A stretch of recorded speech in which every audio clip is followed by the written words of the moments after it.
RTC bus enquiry దగ్గరికి వెళ్ళి bus timings అడుగుతున్నారండి. చూడండి ఎలా అడుగుతాడు, వాడికి ఎంత ఇరిటేషన్ వస్తుందో చూడండి.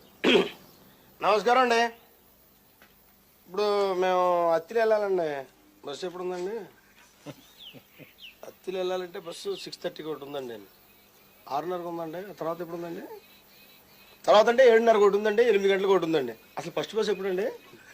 ఫస్ట్ బస్ 5:30కి అండి. అంత ముందే లేవు కదండి.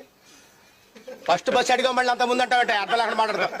కాదు సార్ అంటే కొంచెం ఎర్లీగా వెళ్దా, కోపడకండి సార్, తెలిసి పల్లెటూరు అడుగుతూ కోపడతారండి మీరు. 8:30 తర్వాత ఎప్పుడు ఉందండి? 8:30 తర్వాత అంటే ఇప్పుడు 9 గంటలకు ఒకటి ఉందా, 9:30కి ఒకటి ఉంది, 10 గంటలకు ఒకటి ఉంది. 10 గంటల కంటే మనకు కుదరదులేండి మాకు.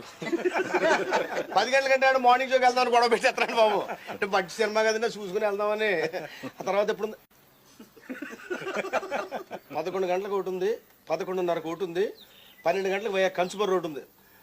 12 గంటల కంటే కరెక్ట్గా ఉంటాయి, ఇక్కడతో పెట్టుకుంటే ఇలాగే ఉంటుందండి బాబు. 12 గంటల కంటే మా బ్యాట్నికి వెళ్ళాడు కదా, ఫస్ట్ షో కరెక్ట్గా 1 గంటకు వెళ్తాడు బాబు.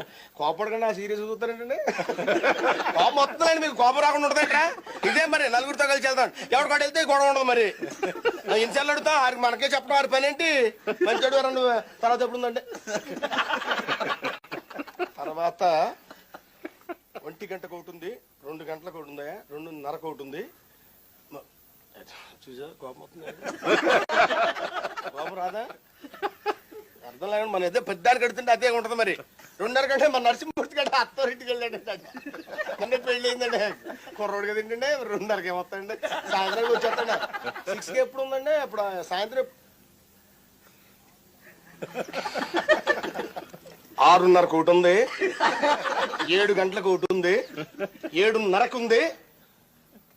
ఏంటా కోపడకండి బాబు, మీకు పెద్ద చెప్తాను బుద్ధి మీకు. తర్వాత ఎప్పుడు ఉందండి? 9 గంటలకు ఒకటి ఉంది, 9:30 లాస్ట్ బస్. 9:30 లాస్ట్ బస్ అంట మరి. కరెక్ట్గా మన సినిమాలోంచి వస్తాం, ఇక్కడ బండి మరి బయలుదేరుతాం మరి. అది చూసుకో మరి. కరెక్ట్గా మన బండి అందుకుంటాను పడతాం.